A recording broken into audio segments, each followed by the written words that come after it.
¿Qué tal, profe? Buenas tardes. Hola, ¿Cómo profe. están? Buenas tardes, profe. ¿Qué tal? ¿Cómo están? Muy Bien, bien. súper bien, profe. Están ingresando los demás participantes. Vamos a guardar un momento y Buenas tardes, profe. comenzamos en breve, ¿sí? 2 minutitos más.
Ahora sí, vamos a dar inicio a a esta clase, ¿verdad? Del último módulo del diplomado.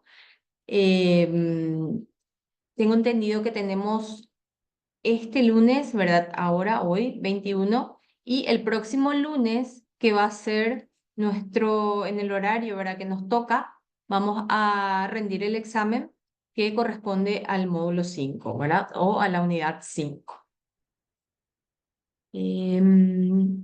Hoy nos toca mirar un poquito lo que es el control constitucional de la actividad administrativa. ¿Sí?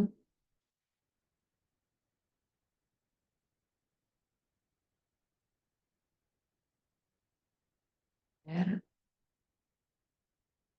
El control constitucional de la actividad administrativa.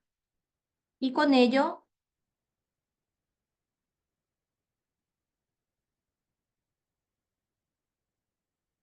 ahí, con ello vamos a ver un poquito lo que es, dónde está estipulado este control constitucional de la actividad administrativa, de los actos administrativos. En primer lugar, vamos a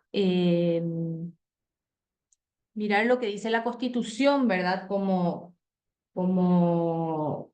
norma o norma madre, ¿verdad? Donde se establecen todas las disposiciones, ¿verdad? Que debe regir, y a partir de ello, o a partir de ella, cuáles son las leyes o las disposiciones, ¿verdad? Que efectivamente se disponen, ¿verdad? A los efectos de realizar ese control constitucional de la actividad administrativa.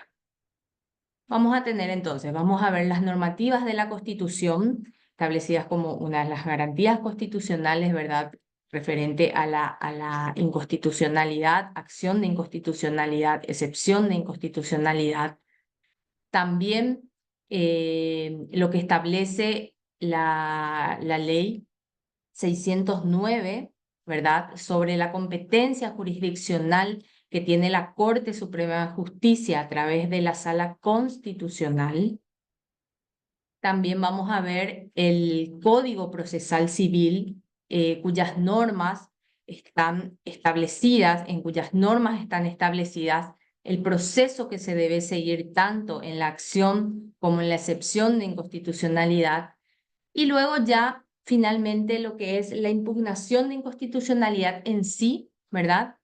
Cómo se puede, cómo se va desarrollando ese control constitucional a partir del artículo 538 del Código Procesal Civil, pasando por el artículo 550 y luego el artículo 556. Son las normativas específicas que regulan básicamente el proceso, ¿verdad?, del control constitucional de los actos administrativos.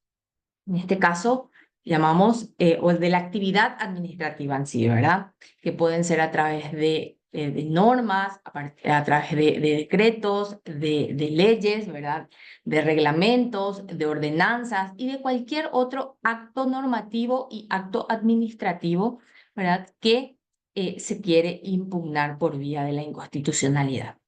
Y luego vamos a ver un poquito los diferentes casos que se presentan, que se plantean ante la Sala Constitucional, ¿verdad? Referente a estos actos administrativos. Y finalmente, ¿qué efecto tiene la resolución de la Corte Suprema de Justicia, la resolución de la Sala Constitucional cuando realiza ese control constitucional y hace efecto en la acción o a la acción de inconstitucionalidad? Bueno, vamos entonces a al primer control constitucional y, como dije, tenemos que irnos al artículo 132 de la Constitución Nacional.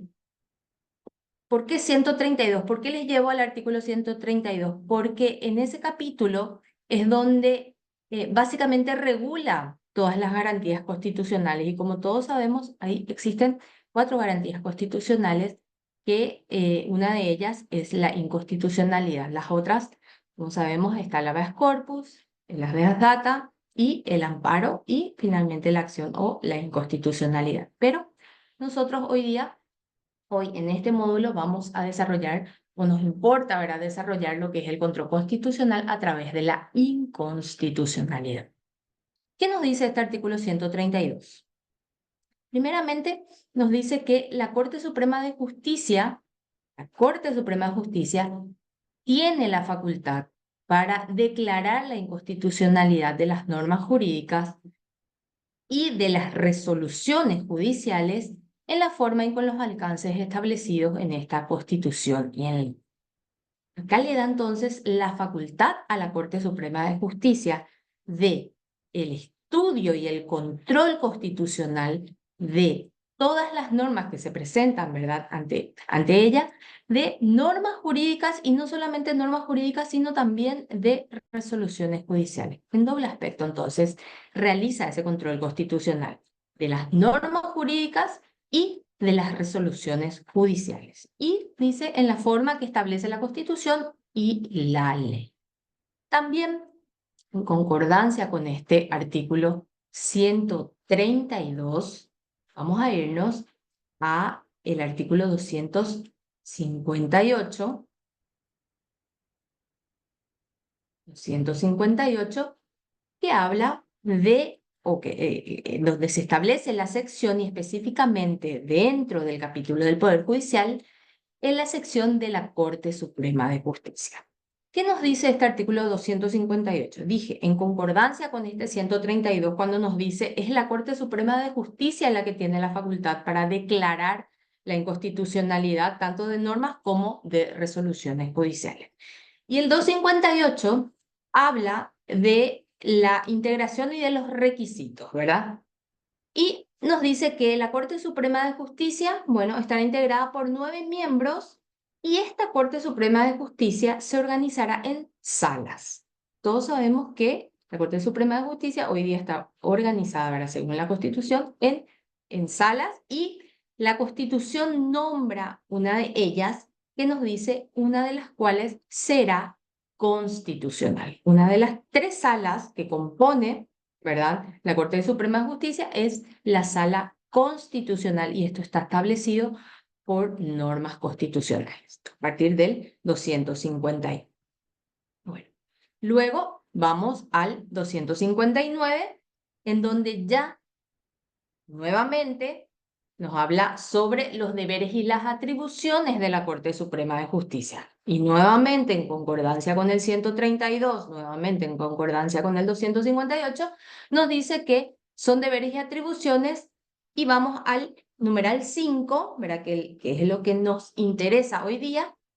La Corte Suprema de Justicia tiene, ¿verdad?, la atribución, el deber y la atribución de conocer y resolver sobre inconstitucionalidad. Hasta ahí vemos que es la Corte Suprema de Justicia la que tiene la facultad, la atribución, ¿verdad?, de conocer y de resolver sobre inconstitucionalidad, en primer lugar. ¿Qué tipo de inconstitucionalidad? De normas jurídicas y de resoluciones judiciales. Yendo un poquitito más, un artículo más, vamos al artículo 260 de la Constitución. ¿Qué nos dice? Nuevamente nos trae deberes y atribuciones, pero ya específicamente de la Sala Constitucional, que es una de las salas, como vimos, que está básicamente creada por la Constitución o dispuesta por la Constitución Nacional. Son deberes y atribuciones entonces de la Sala Constitucional: 1, la de conocer y resolver sobre inconstitucionalidad de las leyes y de otros instrumentos normativos, declarando la inaplicabilidad de las disposiciones contrarias a esta Constitución en cada caso concreto y en fallo que solo tendrá efecto con relación a este caso. En este artículo, y específicamente en este numeral, nos está hablando de el conocimiento, el control constitucional de las leyes y de otros instrumentos normativos, ¿verdad?, que luego La ley es la que va a desarrollar cuáles son esos instrumentos normativos, pero este numeral 1 habla de conocer y de resolver la inconstitucionalidad de las leyes y de los instrumentos, otros instrumentos normativos. ¿Qué nos da? Nos da el alcance, declarando la inaplicabilidad, cuál es el efecto que va a tener cuando se haga lugar o si se hace lugar, ¿verdad?, a la inconstitucionalidad de estas leyes o instrumentos normativos. Va a ser la inaplicabilidad de esas disposiciones, toda vez que aquellas sean contrarias a la Constitución. Y otro efecto, solamente en el caso concreto, solamente para aquel que promovió la acción, ¿verdad?, contra esa normativa o ese acto administrativo. Y luego en el fallo que solo tendrá efecto con relación a ese caso. Vamos a ver más adelante, luego, ¿verdad?, los efectos a través de la normativa legislativa. Otro de los deberes y atribuciones de la Sala Constitucional, aparte, ¿verdad?, de lo que es la inconstitucionalidad o el conocimiento de la inconstitucionalidad de las leyes, también decide sobre la inconstitucionalidad de las sentencias definitivas o de interlocutorias, ¿verdad?, con el efecto de la nulidad, ¿verdad?, declarar la nulidad de las que resulten contrarias a la Constitución. Tiene otro efecto totalmente distinto a lo que es el numeral 1. En numeral 1, el efecto sería la declaración de inaplicabilidad. Declaración de inconstitucionalidad y su consecuencia sería la inaplicabilidad de la norma o del instrumento, ¿verdad?, normativo en este caso, ¿verdad?, que podría ser, como dijimos, vamos a ver, reglamentos, ordenanzas, decretos, etc. El efecto en este caso es la inaplicabilidad, pero ¿cuál es el efecto en las sentencias definitivas o interlocutorias? Será la declaración de nulidad. Son dos efectos totalmente distintos, ¿verdad?, que da la propia Constitución a el análisis o el control constitucional de uno u otro. ¿Dónde se inicia el proceso? El procedimiento se inicia por acción, puede ser por un lado acción o por otro lado excepción, ¿verdad? Cuando el procedimiento se inicia o se va a iniciar por acción, tiene que ser ante la Sala Constitucional de la Corte Suprema de Justicia. Cuando la acción entonces o cuando el procedimiento se va a iniciar, ¿verdad?, en este caso, por ejemplo, se demanda la inconstitucionalidad de alguna ley, se debe iniciar directamente ante la Sala Constitucional. Ahora bien, hay otro procedimiento que puede ser por vía de la excepción. En este caso, no se va a iniciar directamente ante la Sala Constitucional, sino que se va a iniciar en la instancia correspondiente, en cualquier instancia. Y vamos a ver cuáles son los momentos, esos momentos específicos, ¿verdad?, que se pueden dar tanto en la acción como en la excepción. Entonces, el procedimiento, dice la Constitución, puede iniciarse por acción ante la Sala Constitucional y por vía de la excepción en cualquier instancia del proceso. En cuyo caso, ¿verdad?, en este segundo caso, se elevarán los antecedentes a la Corte. Entonces, primeramente, como vimos, tenemos tanto el artículo 132, que habla sobre las garantías constitucionales y entre ellas la inconstitucionalidad. Luego vamos al artículo 258, ¿verdad?, que establece, ¿verdad?, que cómo se integra la Corte Suprema de Justicia y cómo se organiza esa Corte Suprema, la Corte Suprema de Justicia en salas, y determina que una de ellas es la constitucional. Luego tenemos el artículo 259, que nos trae los deberes y atribuciones de la Corte en sí, de la Corte Suprema de Justicia, y entre ellas es la de conocer y resolver sobre inconstitucional. Y ya en el artículo 260 vemos los deberes y atribuciones específicas de la Sala Constitucional. Bueno.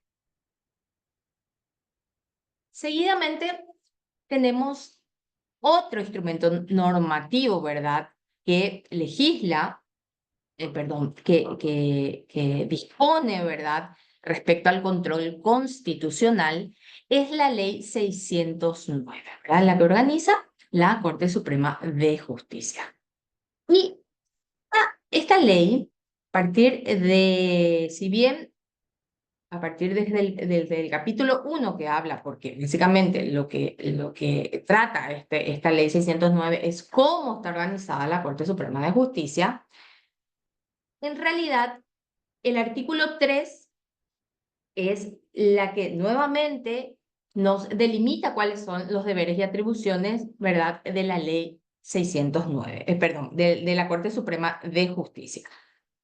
Ya en su artículo 11 es que nos trae la competencia específica de la Sala Constitucional, ¿sí?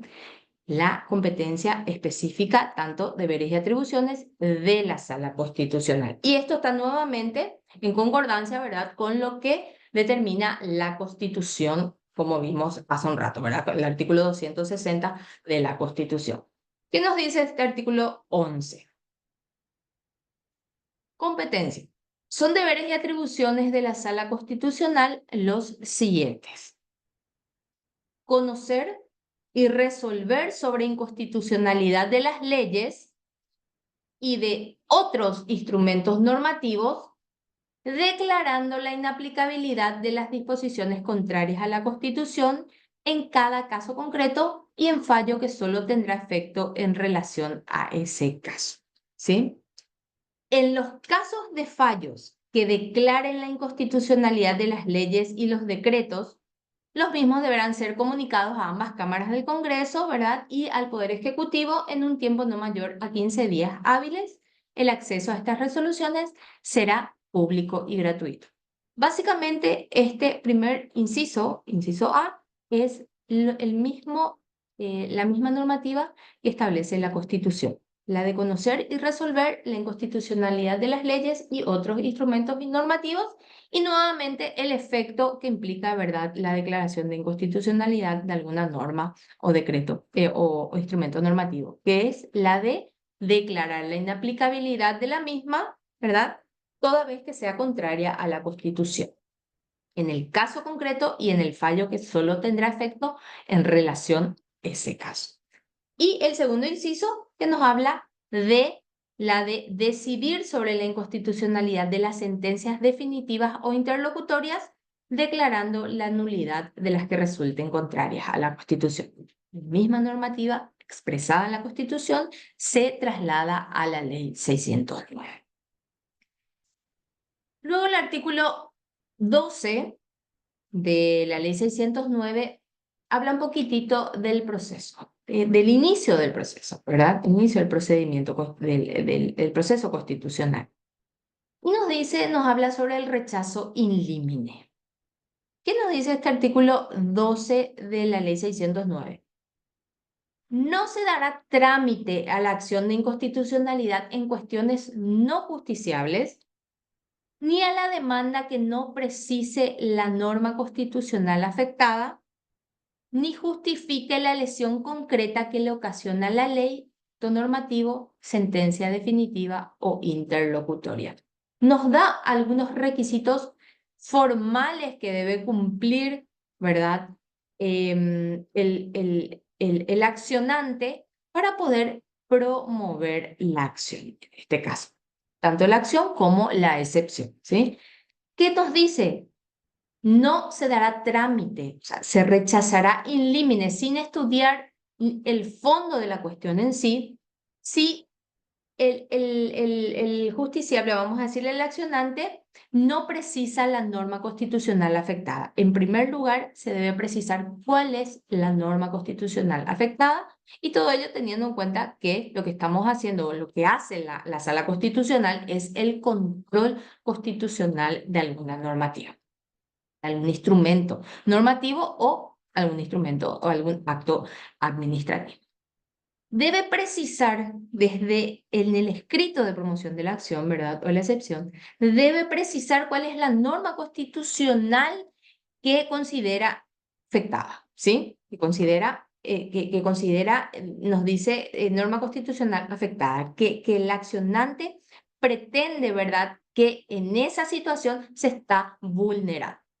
En segundo lugar, debe justificar la lesión concreta, ¿sí? ¿Cuál es la lesión que le ocasiona ese instrumento normativo o ese instrumento administrativo? ¿Cuál es la lesión concreta que le ocasiona al accionante? No puede ser en abstracto, tiene que ser una lesión concreta, un agravio concreto. Estas dos situaciones, ¿verdad?, son requisitos formales que exige la ley 609. No obstante, ¿verdad?, debemos irnos al Código Procesal Civil, ¿verdad?, en el cual se especifica todos los requisitos que debe tener una demanda, ¿sí? Y luego vamos a ver cuál es el plazo de promoción, cuáles son todos los requisitos que debe cumplir, ¿verdad?, un escrito de demanda para que pueda ser, vamos a decir, aceptada, ¿verdad?, para que se le pueda dar trámite inicialmente. Luego, el artículo 13 de la misma ley 609 nos habla nuevamente de la excepción de inconstitucionalidad, ¿sí? Ya la Constitución nos hablaba que puede darse tanto en acción por vía de la acción como por vía de la excepción. Y la ley 609 profundiza un poquitito más también lo que corresponde, ¿verdad?, a la excepción o el control constitucional por vía de la excepción. La Sala Constitucional tendrá competencia para conocer y decidir en las excepciones de inconstitucionalidad que se interpongan en cualquier instancia, de conformidad con lo establecido en el artículo precedente y en las leyes procesales, ¿sí? En cualquier instancia nos dice la ley 609. Ahora bien, vamos a ver cuál es el proceso que regula, ¿verdad?, el proceso, o la normativa que regula específicamente la excepción de inconstitucionalidad, y vamos a ver que no es tanto en cualquier instancia, ¿sí? Tenemos que ver el momento oportuno que nos dice la ley, el Código Procesal Civil, para poder oponer la excepción de inconstitucionalidad.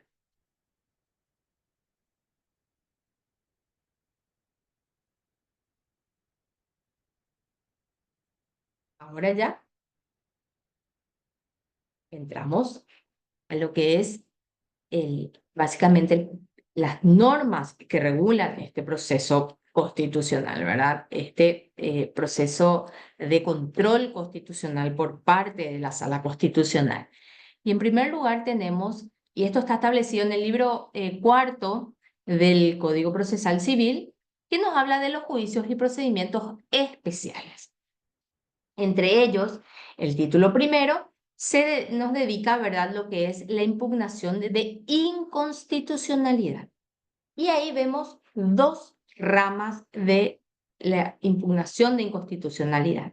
Una es por vía de la excepción, como vimos, y la segunda por vía de la acción, ¿sí? Luego, cuando vamos a entrar a analizar lo que es la acción de inconstitucionalidad, vamos a desarrollar en dos fases. La primera, que es la acción de inconstitucionalidad de las disposiciones normativas o de los actos administrativos en sí, y la segunda, que es la acción de inconstitucionalidad de las resoluciones judiciales. Se divide nuevamente el capítulo que se refiere a la impugnación por vía de acción, se va a dividir en dos: acción de inconstitucionalidad para actos normativos y acción de inconstitucionalidad para resoluciones judiciales. Pero primero vamos a dedicar el espacio, ¿verdad?, a lo que es la excepción de inconstitucionalidad. El artículo 538 de la excepción de inconstitucionalidad, o lo que se refiere a la excepción de inconstitucionalidad, nos habla de la oportunidad para oponer la excepción. ¿Cuál es la oportunidad para oponer la excepción? En el proceso de conocimiento ordinario, ¿sí? Está hablando del proceso de conocimiento ordinario. ¿Y qué nos dice el artículo 538?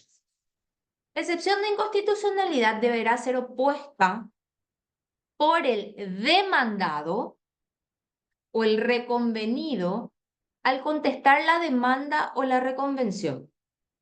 Y acá va lo importante. Si estimare que éstas se fundan en alguna ley u otro instrumento normativo violatorio de alguna norma, derecho, garantía, obligación o principio consagrado por la Constitución.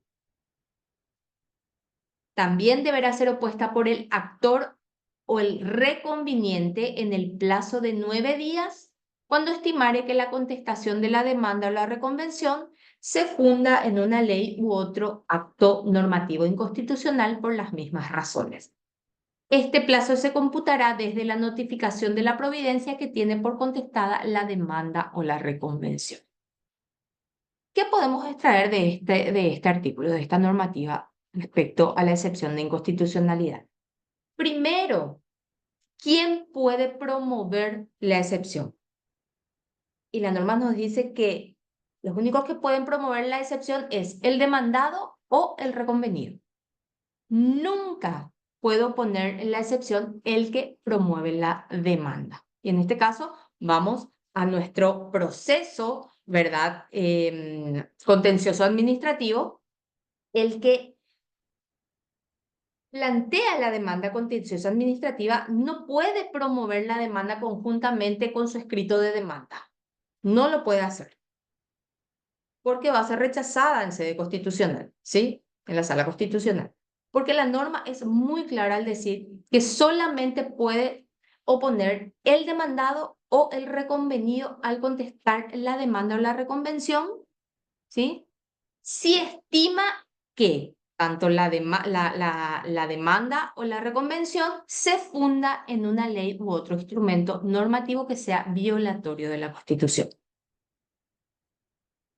Ahora bien, el actor o el reconveniente pueden oponer la excepción de inconstitucionalidad, pero toda vez que considere que la contestación o la reconvención se funden o se funda, ¿verdad?, en una ley o cualquier otro instrumento normativo que vulnere la Constitución.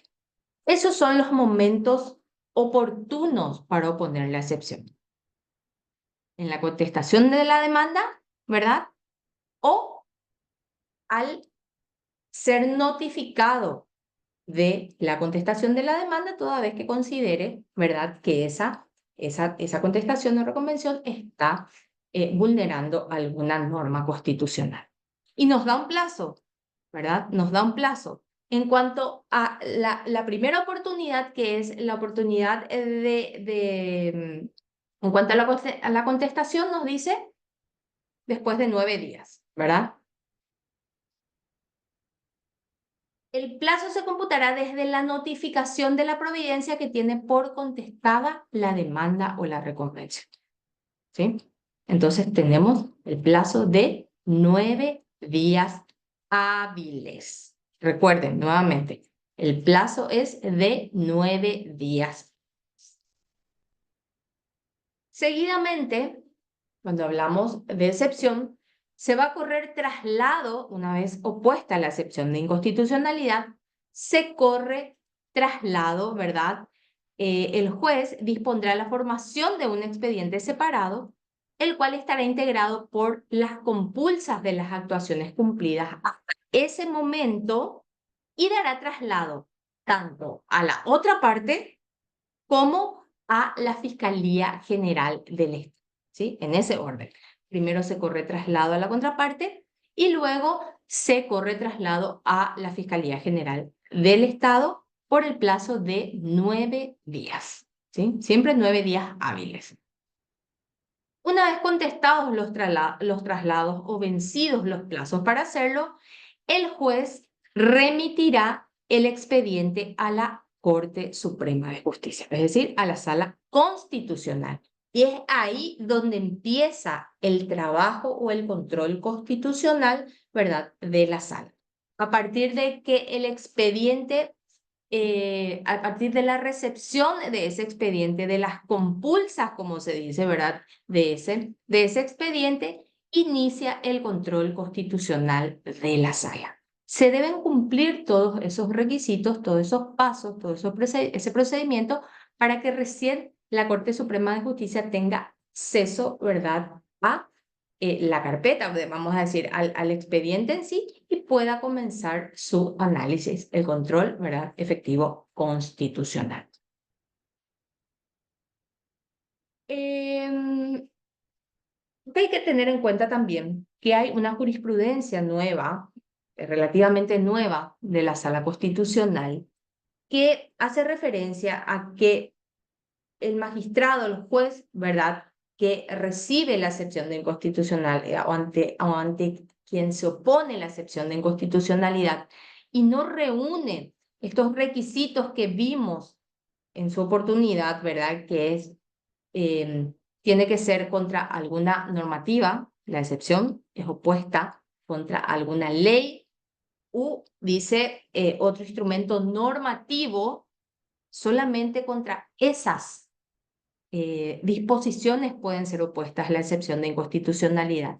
Si la excepción es opuesta contra alguna resolución judicial, también suele pasar contra el progreso de la demanda, ¿verdad?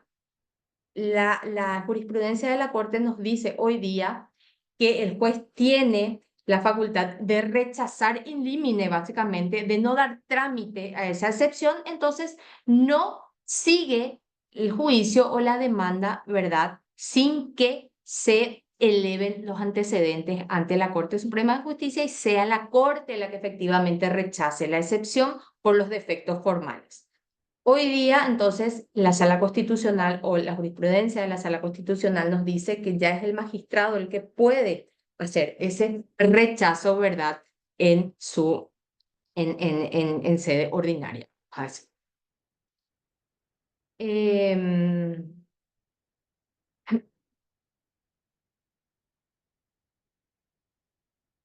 cuanto al desistimiento de la excepción, nos dice el artículo 541, en cualquier estado de la tramitación del incidente, el excepcionante podrá desistir del mismo, ¿verdad? Si el desistimiento se produjera en primera instancia, el juez dictará resolución poniendo fin al incidente y ordenando su archivo, sin perjuicio de la facultad que le confiere el artículo 18 del Código Procesal, ¿verdad?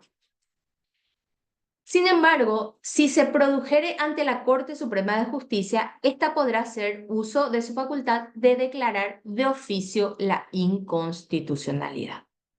Acá entonces se puede dar dos momentos en cuanto al desistimiento de la excepción. Se puede desistir en primera instancia, ¿verdad?, o en donde se opuso la excepción, y el juez directamente lo que hace es poner fin al incidente y ordena su archivamiento. Si el desistimiento se da en la Sala Constitucional o ante la Corte Suprema de Justicia, la Corte Suprema de Justicia puede, independientemente al desistimiento, declarar de oficio la inconstitucionalidad de la norma. Entonces, independiente, se ven entonces dos momentos o dos, se puede presentar tanto el desistimiento en primera instancia o el desistimiento ante la Corte Suprema de Justicia y pueden tener, ¿verdad?, diferentes consecuencias o efectos.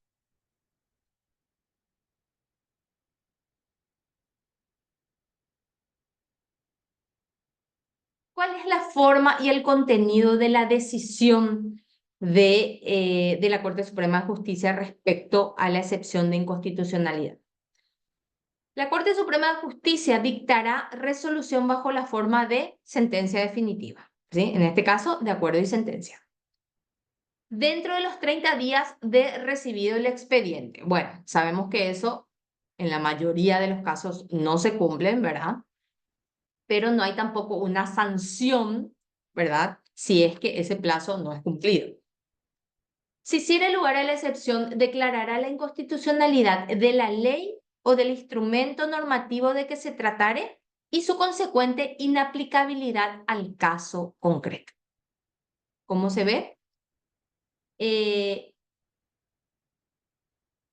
efecto que tiene la declaración de inconstitucionalidad de la norma opuesta, ¿sí?, de inconstitucional, es la de declarar la inconstitucionalidad y su consecuente inaplicabilidad al caso concreto. Es la Corte la que declara inaplicable esa disposición normativa, ese acto, ¿verdad?, normativo, y una vez resuelto, remite al juzgado de origen, vamos a decir, donde se opuso a la excepción, y es el juez el que va a inaplicar en este caso, ¿sí? En el caso concreto, solamente para ese caso concreto. Cuando se trate de interpretación de cláusula constitucional, la Corte establecerá su alcance y sentido. Esta es una normativa que no está del todo clara y que la Corte Suprema de Justicia la utiliza para analizar, vamos a decir, en una categoría que lo llaman certeza constitucional, ¿sí? Hay muy pocos casos respecto a esta parte, ¿verdad?, del artículo 542, cuando se dice, cuando se trata de interpretación de cláusula constitucional, la Corte establecerá su alcance y sentido. Hoy lo que nos interesa es la excepción de inconstitucionalidad. Estamos viendo el proceso que se sigue cuando se opone una excepción de inconstitucionalidad dijimos, en el proceso de conocimiento ordinario. Bien.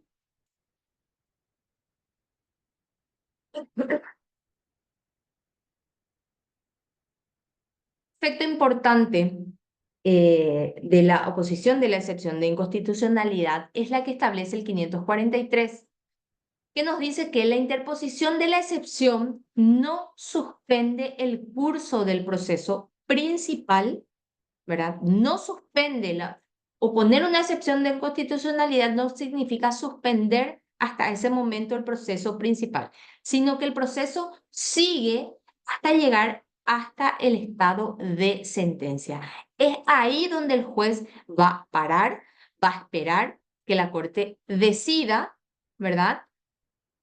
Cuando se trate de excepción de inconstitucionalidad, que la Corte decida para tener en cuenta si es que la Corte declaró o no inconstitucional e inaplicable esa normativa que se reclamó, ¿verdad? Que se reclamó en sede, vamos a decir, en sede constitucional. Entonces, este efecto de la excepción de inconstitucionalidad es la de no suspender el proceso principal hasta tanto, ¿verdad?, se llega a estado de sentencia, y es ahí donde el juez va a esperar a que la Corte decida.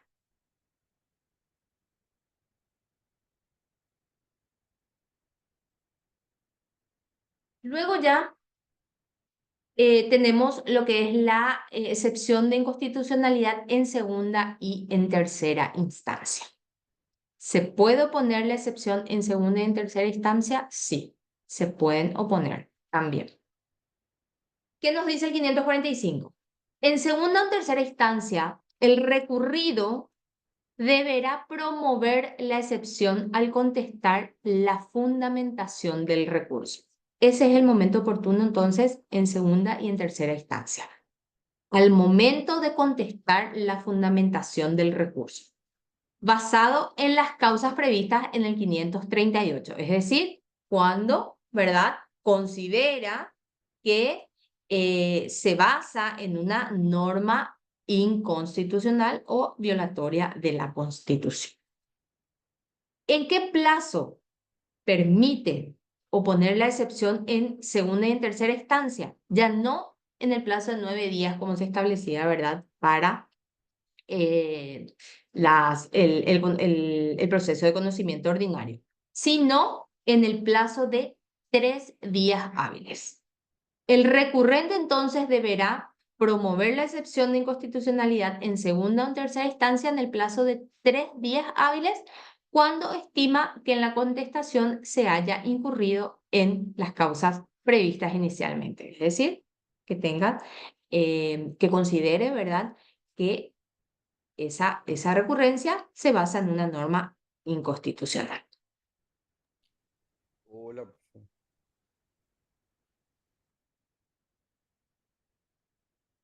Opuesta a la excepción, regirán las mismas reglas previstas en los artículos precedentes, ¿verdad? Se arma, vamos a decir, las compulsas, se corre traslado a la otra parte, se recorre traslado al fiscal general del Estado. Una vez que se tenga la contestación y la vista de la fiscalía, entonces se eleva esos antecedentes a la Corte Suprema de Justicia y la Corte vuelve a, ¿verdad?, a analizar nuevamente, vamos a decir, esa oposición, esa excepción. También la excepción de inconstitucionalidad puede ser opuesta en los juicios especiales. En los juicios especiales de cualquier naturaleza, el accionado deberá oponer la excepción al contestar la demanda o ejercer el acto procesal equivalente a la misma. El accionante deberá promoverla en el plazo de 3 días. Nuevamente, corta el plazo, ya no 9 días, ¿verdad?, sino en el plazo de 3 días. Y hay que tener en cuenta esto, que todo es al contestar la demanda, al contestar la demanda, ¿sí? No tengan en cuenta, no se puede oponer la excepción con la presentación de la demanda.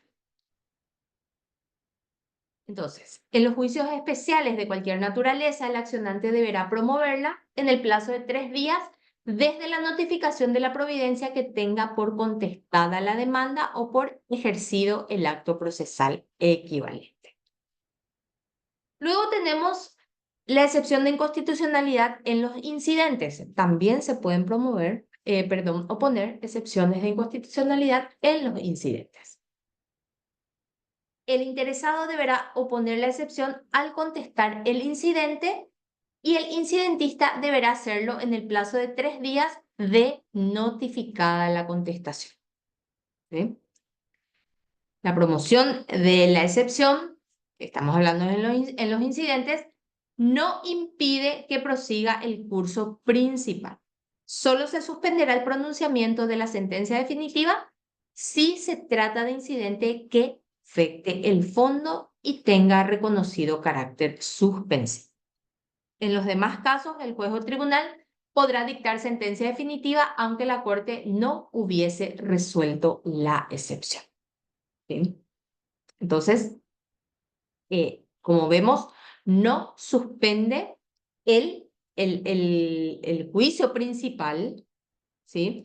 Puede llegar hasta estadio de sentencia, el juez puede esperar, pero en estos juicios especiales o en los incidentes específicamente, como dice el 547, el juez o el tribunal puede dictar sentencia independientemente a que la Corte se haya o no expedido respecto a la excepción de inconstitucionalidad.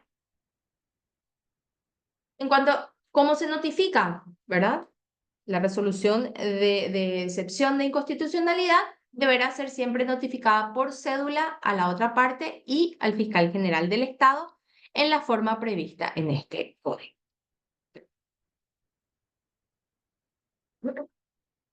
Y como vemos, tanto en los incidentes como en los juicios especiales de cualquier naturaleza, se aplican las reglas respecto a la impugnación por vía de la excepción que se da a partir del artículo 538 hasta el 548. Bueno, ¿alguna consulta hasta acá? Ya vimos la primera parte de la forma, ¿verdad?, de impugnación de inconstitucionalidad por vía de la excepción. ¿Hay Profe, alguna consulta? buenas tardes, profe. Hola, Jeremías, ¿cómo estás? Bien, bien. Profe, me pasó una cosa muy curiosa en una de las salas. Sí, Eh, Contestada la demanda, eh, planteamos la sección de inconstitucionalidad contra sí, determinados artículos. Eh, Hicimos todas las todos los impulsos, fue a fiscalía, fue a la parte actora, salió mi providencia de remitirse a la corte de las compulsas y Sí. esa misma providencia se fue con las compulsas. El principal se quedó en la sala y 3 meses después me sacó caducidad de Ay. mi excepción. Porque se Y fue, sí. se fue la providencia La dentro de providencia, la sí, sí. compulsa. Eso nomás te quería contar y nada. Ay. Pero Y, recorriste eso. apelamos. Hicimos la Sí. apelación, Ujú. fuimos a corte y nada, planteamos la nulidad de la sentencia, al menos a ese punto, ¿verdad? Ah, ya. ¿Y resolvió ya la sala penal? No, está en la corte ahora, en la sala Ah, está en la penal corte. ahora. Y Ya. ojo, bueno, ahora con el tema este que es electrónico, difícil que ocurra, pero Ajá. pasó. Eso Paso, no te bueno. quería, te Uno quería contar. de los tantos casos, ¿verdad? Que podemos Así, contar. así. Bueno. Pero básicamente en lo que es el proceso de excepción de inconstitucionalidad quedó claro, ¿verdad? Cuáles son los momentos, cuál es el efecto que se pueden plantear, que se pueden oponer tanto en juicios ordinarios, ¿verdad? Como en juicios especiales, en incidentes, etcétera, ¿sí? Eso no hay duda entonces en lo que es la excepción de inconstitucionalidad como vía de impugnación de actos normativos en este caso. Y eso es lo importante. La excepción de inconstitucionalidad solamente puede ser opuesta en contra de disposiciones normativas y de cualquier otro acto normativo, ¿sí? Solamente respecto de disposiciones normativas, no así en contra de resoluciones judiciales.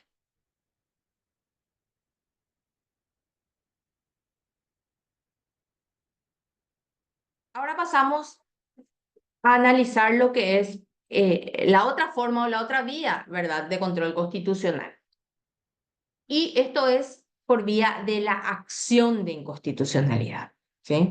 Recuerden, la excepción se inicia ¿dónde? Se inicia en el juzgado o tribunal, ¿sí? Instancias ordinarias, vamos a decir. Se inicia.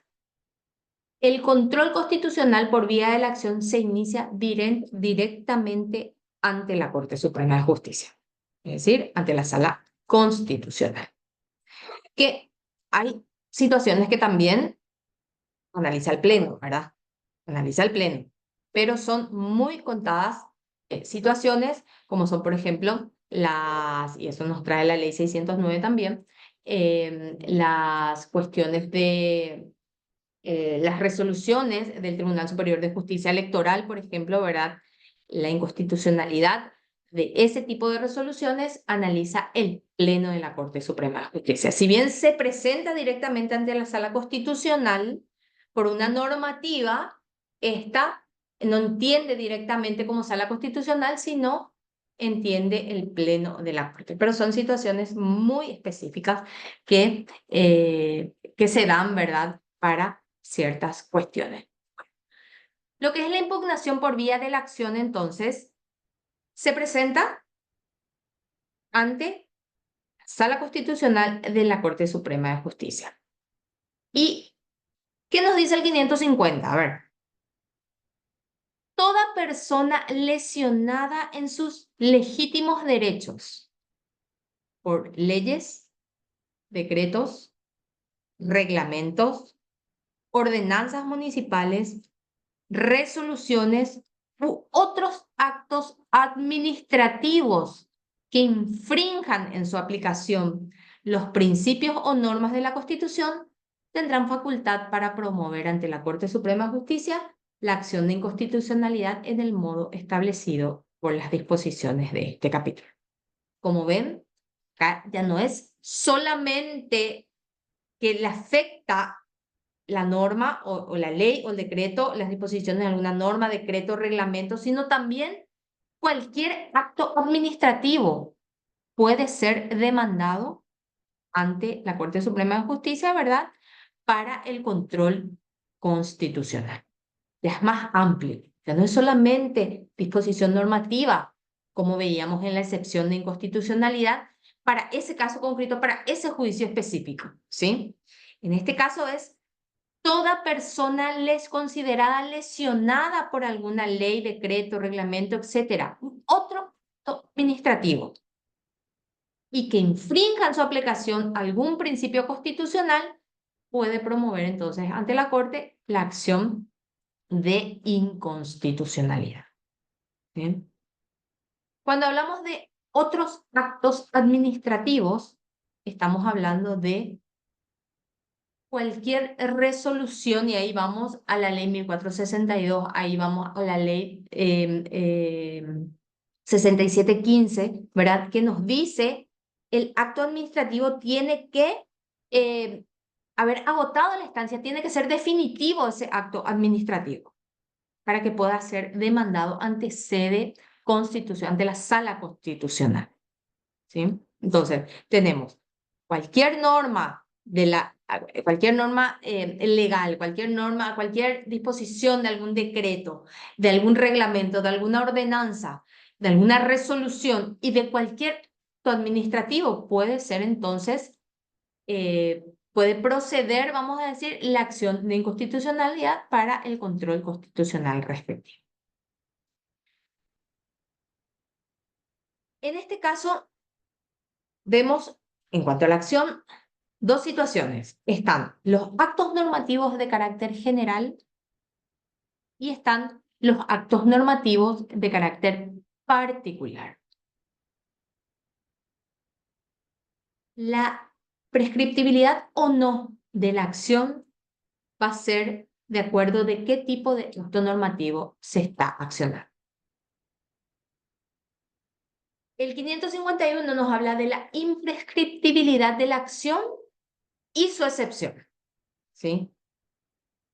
En general, vamos a decir, es imprescriptible, pero excepcionalmente puede prescribir, ¿sí? La acción de inconstitucionalidad contra actos normativos de carácter general es imprescriptible, es decir, se puede presentar o promover en cualquier momento, no tiene plazo, no hay un plazo previsto. Sea que la ley, decreto, reglamento u otro acto normativo de autoridad afecte derechos patrimoniales, tenga carácter institucional o vulnere garantías individuales. En general, entonces, aquel acto normativo que es de carácter general, ¿verdad? Y que le afecta a la generalidad, el que se considere agraviado, tiene la posibilidad de accionar ante la sala constitucional y no tiene un plazo de prescripción.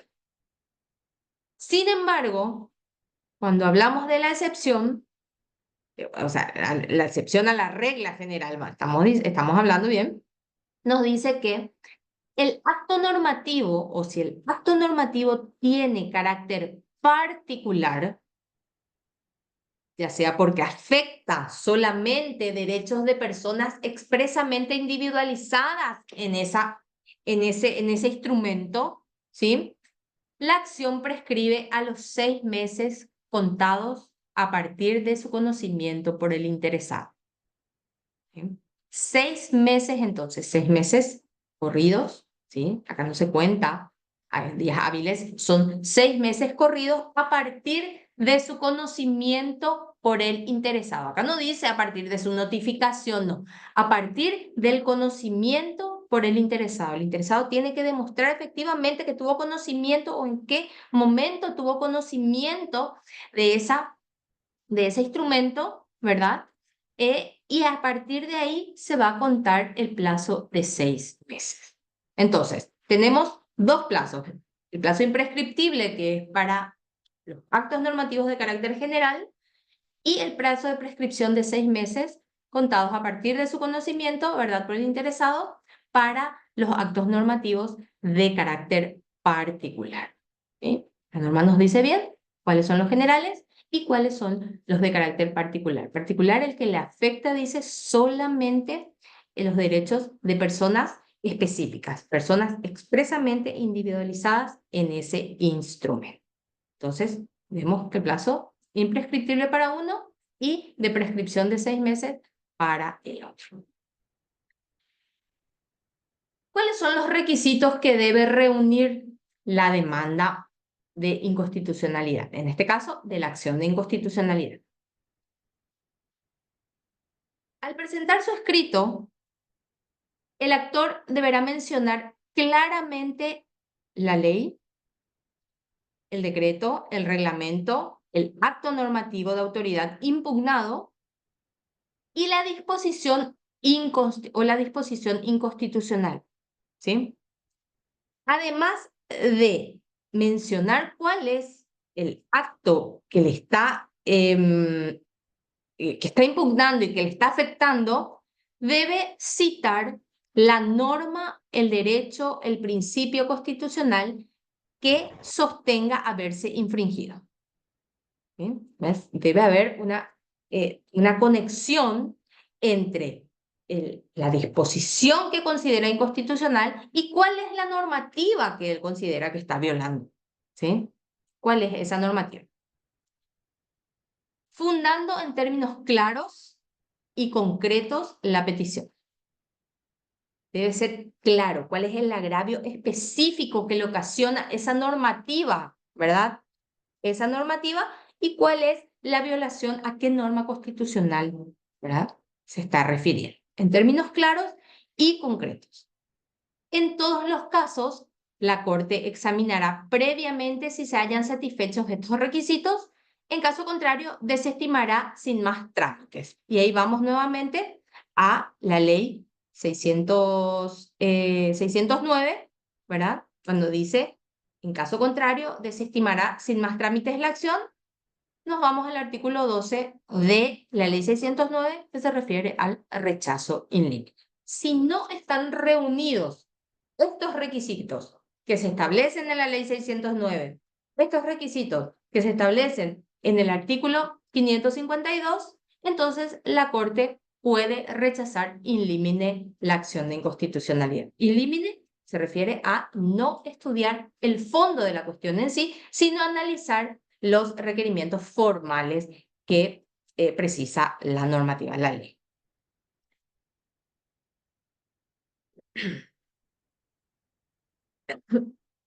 Nuevamente vamos a ver el efecto de la demanda por vía de la acción de inconstitucionalidad. La interposición de la demanda por vía de acción de inconstitucionalidad no suspende los efectos de la ley, del decreto, del reglamento, del acto normativo, ¿verdad? De la disposición impugnada en sí, salvo cuando la Corte así lo dispusiere. Y esa petición tiene que ser, vamos a decir, la petición de suspensión de efectos tiene que ser a petición de parte. Y además, no solamente es solicitar o peticionar abiertamente la suspensión del efecto de la ley, del acto normativo que se está impugnando en sí, sino que debe demostrar, ¿verdad?, el perjuicio irreparable que esa disposición le pueda ocasionar. Debe demostrar, para obtener la suspensión de los efectos de la ley, debe mencionar específicamente cuál es el perjuicio irreparable que le pueda ocasionar esa normativa. Dicha normativa, dicha resolución, estamos hablando de la suspensión de efectos, se dictará de inmediato y sin sustanciación, ¿sí? No se le va a correr traslado ni a la otra parte, ¿verdad? Cuando se trate de algún acto administrativo, ¿verdad? De alguna autoridad administrativa, no se le va a correr traslado para sustanciar la medida de suspensión de efectos. Es de inmediato, se sustancia de inmediato y sin sustanciación. En los mismos términos podrá conceder medidas cautelares de acuerdo con las disposiciones de este código. La Corte también tiene entonces la facultad de conceder otras medidas cautelares. ¿Qué pasa con esa medida de suspensión de efectos? Se suspende para el actor, para el accionante, para el que solicita y demuestra efectivo perjuicio irreparable. Se suspende hasta tanto se resuelva la acción de inconstitucionalidad, ¿sí? Entonces, esa ley ya no se le aplica, tiene una suspensión, ¿verdad? Hasta tanto se resuelva la acción. La acción se haga o no lugar a la acción de inconstitucionalidad, en la misma resolución se deberá levantar los efectos de la medida de suspensión de efectos.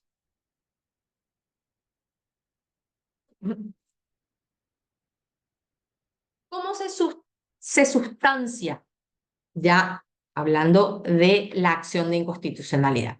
Vamos a suponer que se impugnó, ¿verdad? Una disposición normativa, una disposición de alguna ley, ¿verdad? Por decir, o alguna disposición, algún reglamento o alguna resolución administrativa. La Corte vio, analizó, en primer lugar, consideró que reunió todos los requisitos formales y da trámite a la acción, ¿sí? Da trámite a la acción. Una vez que dé trámite a la acción, se va a correr traslado o vista, ¿verdad? Mejor dicho, vista, se corre vista al fiscal general del Estado. ¿Cuándo se corre vista al fiscal general del Estado? Cuando se trate de actos provenientes de los poderes legislativo, ejecutivo o judicial. Se corre, en primer lugar, traslado o vista al fiscal general del Estado.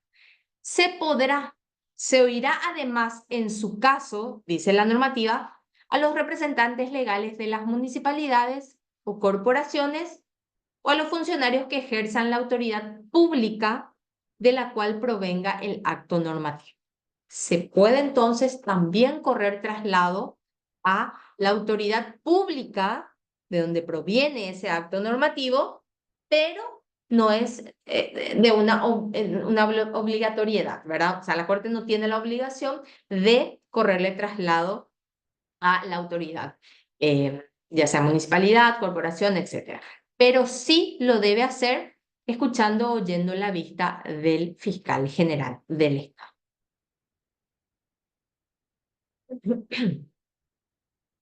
Si se llegare a correr traslado a la autoridad pública del cual provino, ¿verdad?, ese acto normativo, esta tiene la obligación de contestarla en el plazo de 18 días hábiles.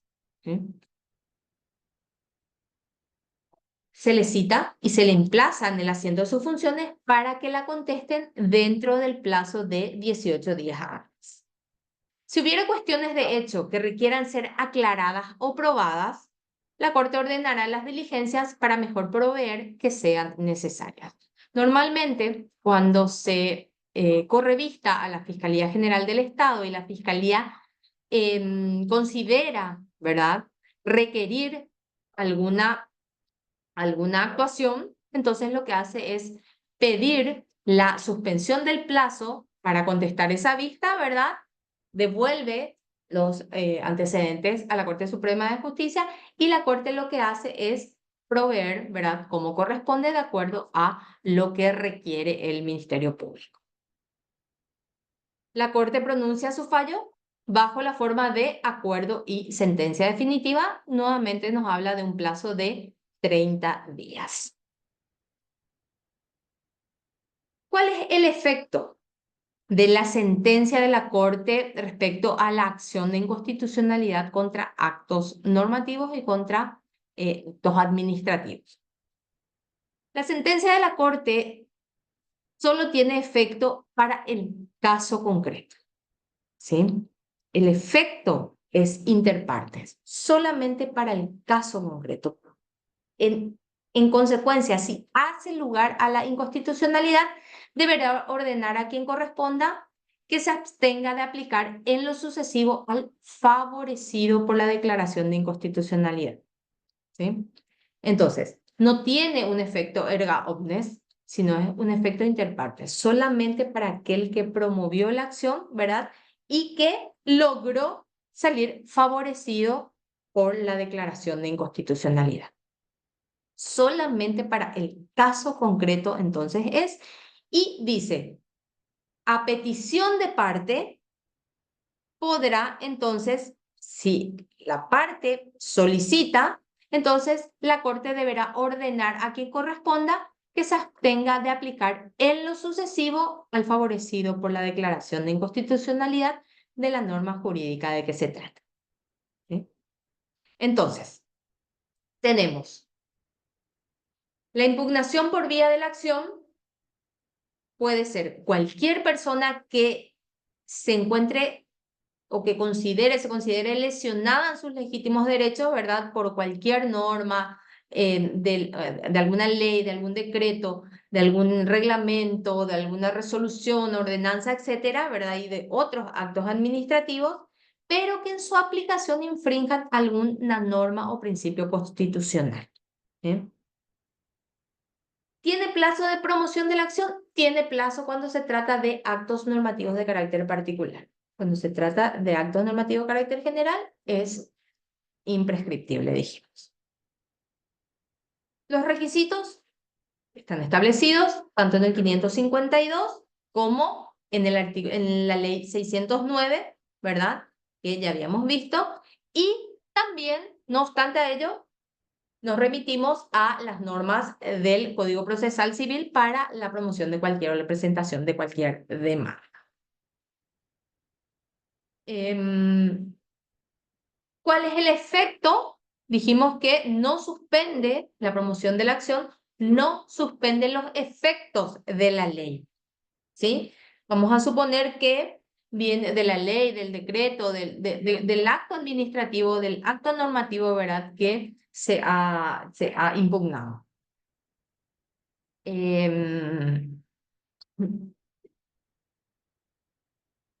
La Corte puede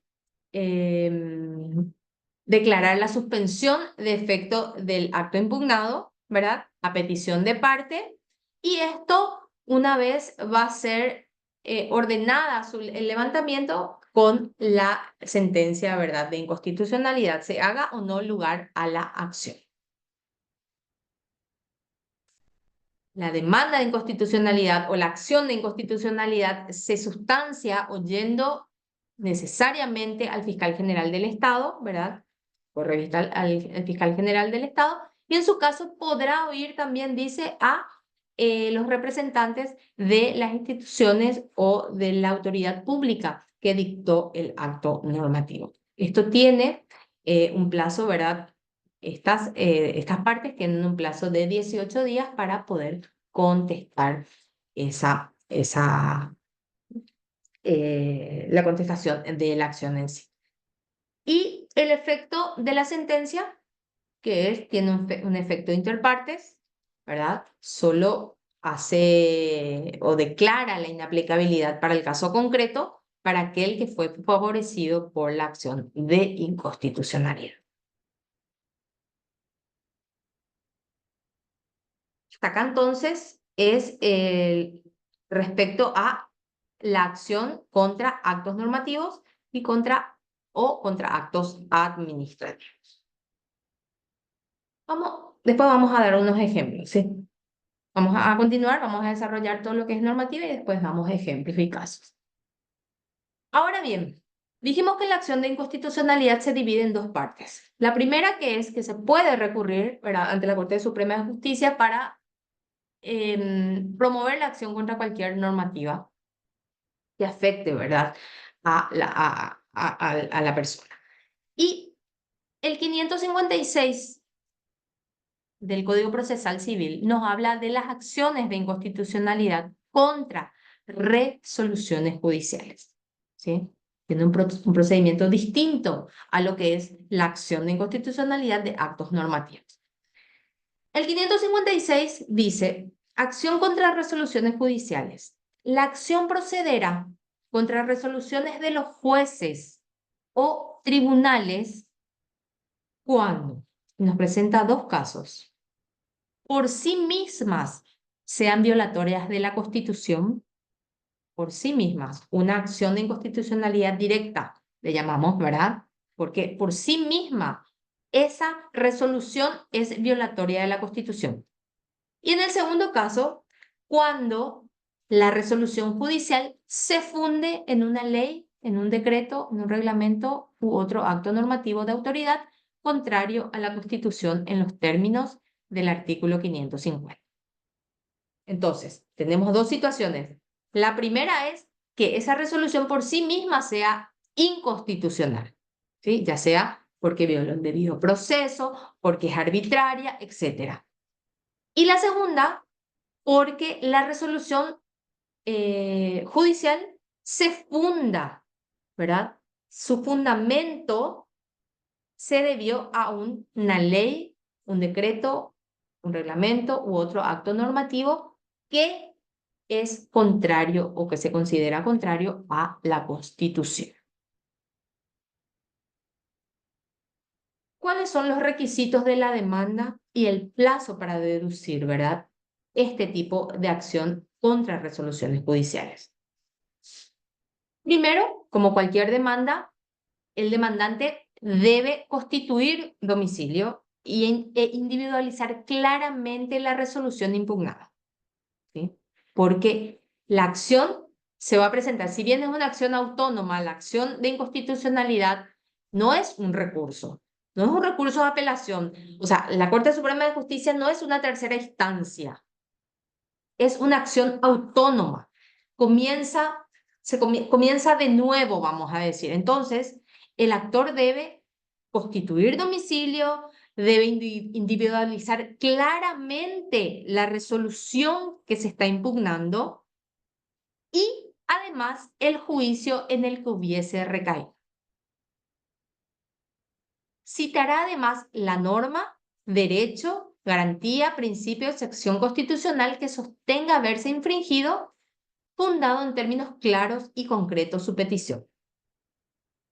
El plazo para deducir la acción de inconstitucionalidad contra resoluciones judiciales, ya sea inciso A o inciso B del 556, es de 9 días hábiles, 9 días hábiles contados a partir de la notificación de la resolución impugnada, sin perjuicio de la ampliación por razones de distancia, ¿sí? Se va a ampliar de acuerdo a la distancia en sí. ¿Por qué nos dice este sin perjuicio de la ampliación por razones de la distancia? Porque en la capital se concentra, solamente en la capital se puede, ¿verdad?, presentar acciones de inconstitucionalidad contra cualquier resolución de cualquier circunscripción del país. Entonces, se amplía el plazo, ¿verdad?, por razón de la distancia. En todos los casos, nuevamente, la Corte debe examinar si se hayan satisfechos los requisitos formales. Si no reúnen los requisitos formales, la Corte tiene la facultad de desestimar sin más trámites la acción, es decir, rechazar in limine la acción. Presentada la demanda, ¿ya?, con todos los requisitos previstos, tanto en el 557 y los otros requisitos que se establecen, dijimos, en el Código Procesal Civil, la Corte dispondrá que se traiga a la vista el principal y ordenará que se saquen compulsas del mismo. Pero una vez que se dé trámite la acción. Una vez que se dé trámite la acción, la Corte dispondrá que se traiga a la vista el principal y ordenará que se saquen compulsas del mismo, disponiendo de la devolución de aquel para su prosecución. ¿Qué significa eso? Que no suspende, ¿verdad? Evidentemente, estamos hablando, pueden ser resoluciones judiciales definitivas, pueden ser resoluciones interlocutorias con fuerza de tal, ¿verdad? En ese caso, dice proseguir, se puede proseguir el juicio. Si son definitivas, evidentemente no va a tener consecuencia, ¿verdad?, que se traigan los principales. Salvo que se trate de sentencia definitiva o resoluciones con carácter de tal o recaigan en un incidente de los que suspenden el juicio. Del escrito de demanda se corre traslado a la otra parte. Así, Cuando se trata de acciones en contra de resolución judicial, se va a correr traslado a la otra parte por el plazo de 9 días. Nuevamente, el mismo plazo, ¿verdad?, que tiene el actor para poder promover la acción, tiene, ¿verdad?, el demandado para poder contestar la acción. Y de los presentados por las partes se dará traslado por igual plazo al fiscal general del Estado. Una vez entonces se promovió la acción, la Corte dio trámite de la acción, se corrió traslado a la otra parte contestó en el plazo de 9 días.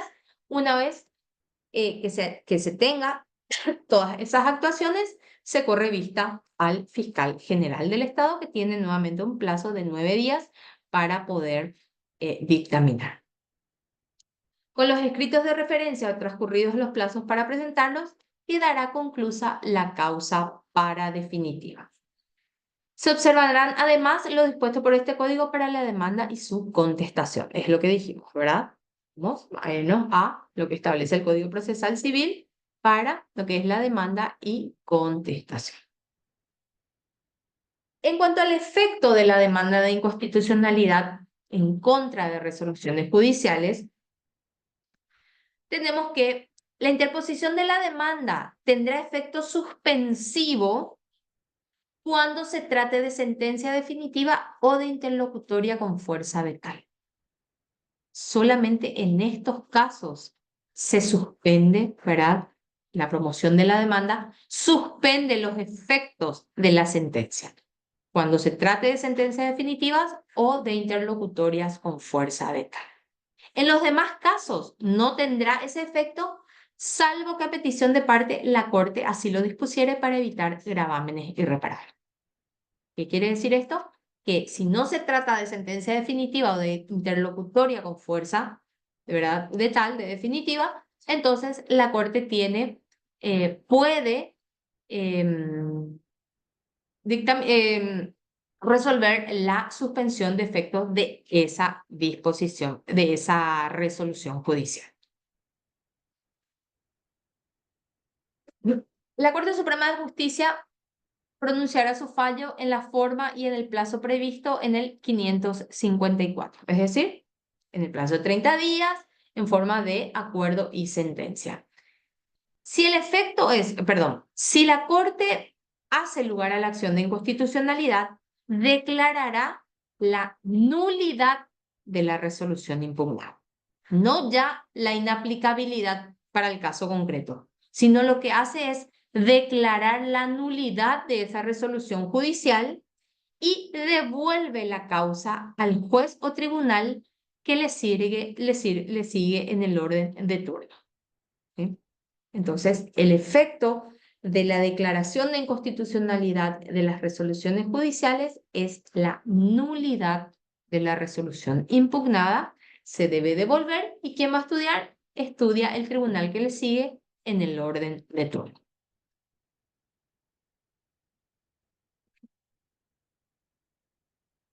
El juez o tribunal a quien fuere remitida la causa podrá resolverla si correspondiere aplicando una norma jurídica diferente a la declarada inconstitucional.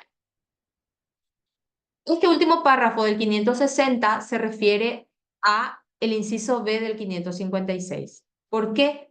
Porque en esos casos la Corte Suprema de Justicia lo que hace es declarar la inconstitucionalidad de la norma que se aplicó en esa resolución que se impugnó y, consecuentemente, anula la resolución impugnada y el nuevo tribunal o el nuevo juez o tribunal va a resolver ya no aplicando esa norma que se recurrió, sino una norma diferente a la declarada inconstitucional.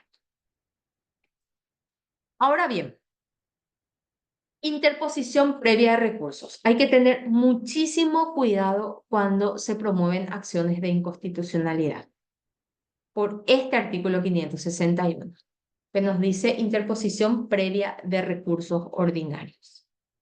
En el caso previsto por el inciso A del 556, la acción de inconstitucionalidad solo podrá deducirse cuando se hubieran agotado los recursos ordinarios. El plazo para interponerla se computará a partir de la notificación de la resolución que cause esto. Como ven, si es que estamos ante una, por ejemplo, una resolución del Tribunal de Cuentas, ¿verdad? Que por sí misma es violatoria de la Constitución, se debe agotar los recursos ordinarios. ¿Y cuál es el recurso ordinario que faltaría agotar? El recurso de apelación y nulidad ante la sala penal. Y es la sala penal la que va a controlar, ¿verdad? Esa, esa legalidad, vamos a decir, de esa resolución. Sin embargo, y ahí ya no puede ir hasta la Corte Suprema de Justicia, o sea, perdón, hasta la Sala Constitucional. Sin embargo, si la resolución del Tribunal de Cuentas se funda en una ley, en un decreto, etcétera, ¿verdad? Que se considere contrario a la Constitución, puede directamente promover la acción de inconstitucionalidad. No es necesario el agotamiento de los recursos previos. ¿Por qué? Porque es el 551, es el que nos dice que en los casos previstos en el inciso A del 556, no en el inciso B. Si uno considera que la resolución en este caso que vimos, ¿verdad? Por ejemplo, del Tribunal de Cuentas, se funda en una norma inconstitucional, entonces directamente se podría promover la acción de inconstitucionalidad contra esa resolución. Si, sin embargo, la resolución es por sí misma violatoria de la Constitución, eso va a resolverlo, ¿verdad? La Sala Constitucional puede rechazar esa acción por el defecto formal de no haber interpuesto el recurso ordinario previo.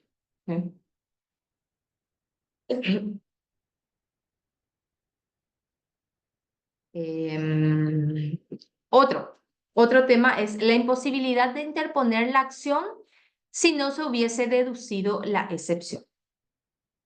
Si no se hubiese opuesto la excepción de inconstitucionalidad en la oportunidad establecida en el 538 y el juez o tribunal resolviese la cuestión aplicando la ley invocada, no podrá impugnarse por vía de la acción de inconstitucionalidad. ¿Qué significa esto? Significa que si el que se siente agraviado por la norma, ¿verdad? Por la disposición que considera inconstitucional y fue aplicada por el juez y en su momento tuvo la oportunidad de oponer la excepción de inconstitucionalidad, esta no puede ser entonces impugnada directamente por vía de la acción. Ya tuvo su momento oportuno para poder impugnar esa norma y no lo hizo. Entonces está imposibilitado de promover la acción de inconstitucionalidad. Y otro tema es la declaración de oficio por parte de la Corte Suprema de Justicia. Cuando correspondiere, la Corte Suprema de Justicia puede declarar de oficio la inconstitucionalidad de resoluciones en los procesos que le fueren sometidos en virtud de la ley, cualquiera sea su naturaleza.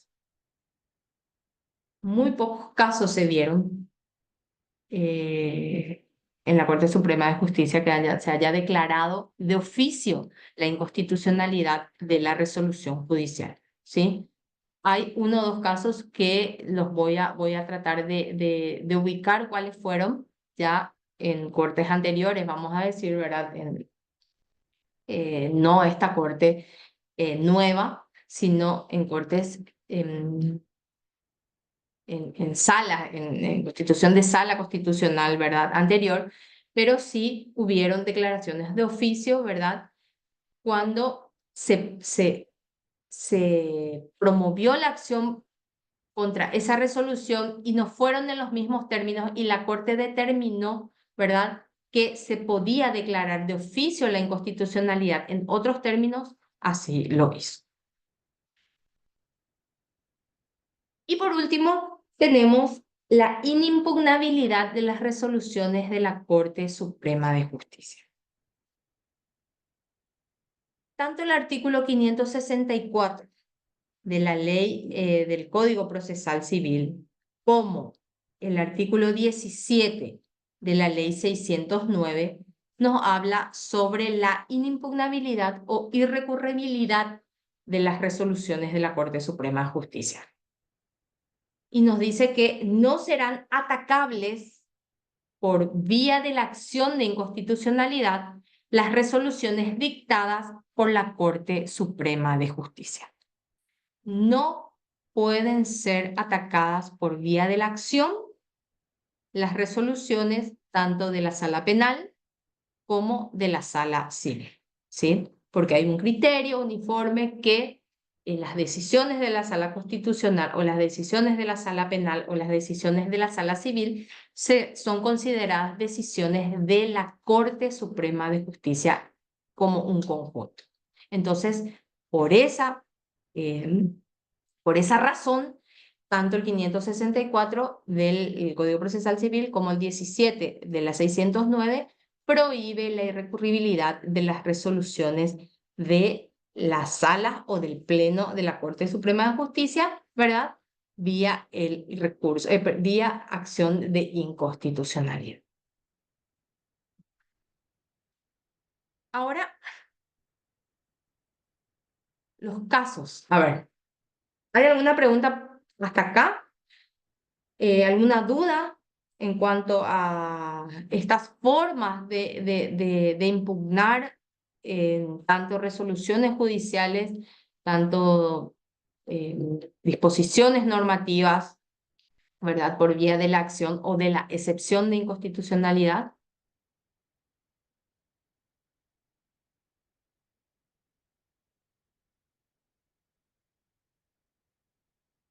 Bueno, en la Sala Constitucional hay innumerables, son los casos, ¿verdad?, que se presentan todos los días en cuanto a la recurribilidad o el control de constitucionalidad de los actos administrativos, de los actos normativos, de las resoluciones judiciales, ¿verdad?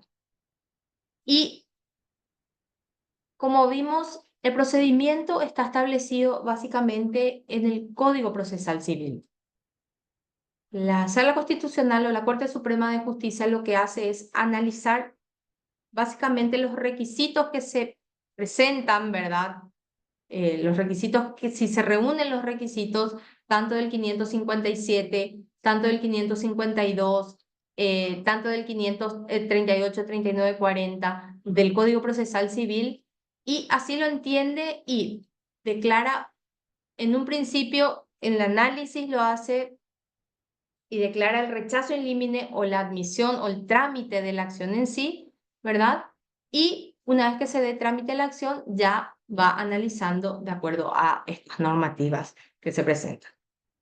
Tenemos acciones en la Sala Constitucional desde normativas, disposiciones específicas, artículos específicos de cualquier ley, de cualquier decreto, ordenanzas, etcétera.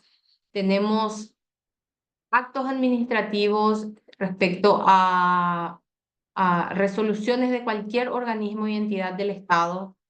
Tenemos resoluciones judiciales directamente del Tribunal de Cuentas. Se presentan en muchos casos, se promueven en muchos casos resoluciones, acción de inconstitucionalidad contra resoluciones judiciales de la Sala Penal de la Corte Suprema de Justicia, que son rechazadas in limine desde el comienzo, ¿verdad? Porque como dijimos, por la recurribilidad que nos dice la ley, tenemos excepción de inconstitucionalidad, ¿verdad?, de juicios que se tramitan ante el Tribunal de Cuentas, excepciones, ¿verdad?, mal planteadas contra resoluciones de los organismos y entidades del Estado, por ejemplo, excepción de inconstitucionalidad contra resoluciones del Ministerio de Hacienda, ¿no? La excepción de inconstitucionalidad debe ser contra una normativa específica, ¿verdad? Que se considera que se pueda aplicar en el caso, ¿verdad? En el juicio principal, en ese juicio que se está tramitando. No así contra la resolución base del juicio ante el Tribunal de Cuentas. A ver, ¿qué otro tipo de resoluciones podemos hablar? Si tienen algo, si ustedes me pueden ayudar, ¿verdad? Si es que en algún momento presentaron alguna acción, promovieron alguna acción de inconstitucionalidad, pusieron alguna excepción de inconstitucionalidad. Yo de igual forma, en la plataforma voy a ir alzando los diferentes casos y cómo se fueron resolviendo, cómo la Corte fue resolviendo estas acciones, ¿verdad? Cómo fue declarando la inconstitucionalidad de esa resolución y declarando la nulidad de esa resolución, ¿verdad? Y mandando al juzgado, al tribunal que le sigue en orden de turno para poder decidir nuevamente en ese caso cómo se aplican, cómo se inaplican o se declaran la inaplicabilidad de una norma específica en un caso concreto, ¿verdad? Y cómo la Corte también rechaza cuando no reúnen los requisitos previstos en estas normas. Entonces, básicamente creo que estamos en tiempo y si hay alguna pregunta, alguna duda que generan estos tres tipos de control constitucional que tiene la Corte Suprema de Justicia de los actos y de las normas jurídicas, ¿verdad? Normas jurídicas y actos administrativos. A ver si es que podemos entonces discutir ahora y si no, entonces vamos a dejar acá.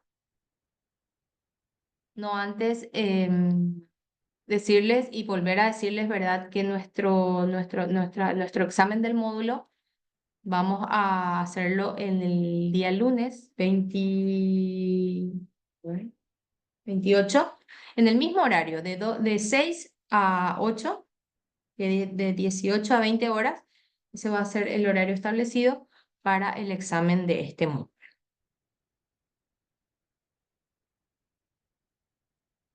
Bueno, creo que no hay ninguna pregunta. ¿Está claro? ¿Podemos Profe, dejar hasta acá? Señor, sí. profe, consulta. Sí, En el calendario, yo creo sí. que está previsto el 28 la última clase, y el miércoles sería miércoles 30 el examen. No sé si estoy equivocado. Voy a consultar, bueno, no importa, son 2 días de diferencia. Yo voy a consultar con... Solamente para salir de la Sí. duda que si el próximo lunes vamos a seguir teniendo una clase más. Yo considero que podemos utilizar esa clase para poder rendir. O sea, Ah, bueno, no... de igual forma, si es que tenemos que rendir el día 30, el miércoles 30, podemos, la clase del lunes, hablar, traer los casos, presentar los casos específicos, ¿verdad? Para poder presentarles eso. Eso podemos confirmar en la semana. O sea, genial, mañana mismo profe. podemos confirmar, ¿sí? Genial, profe. Muchas gracias. Bueno, entonces, ¿alguna otra pregunta? Profe, Sí. yo también considero que estaría bueno que sea el lunes el examen, ya que es los días que nosotros tenemos agendado Ah, bueno. las Sí, clases. sí. Bueno, Por yo favor, de igual, no hay ningún problema. Voy a preguntar, a salir de la duda, entonces con la directora, con la doctora Carla, en cuanto a eso, y mañana mismo, entonces vamos a informar, ¿verdad? Si el examen va a ser el día lunes o el día miércoles.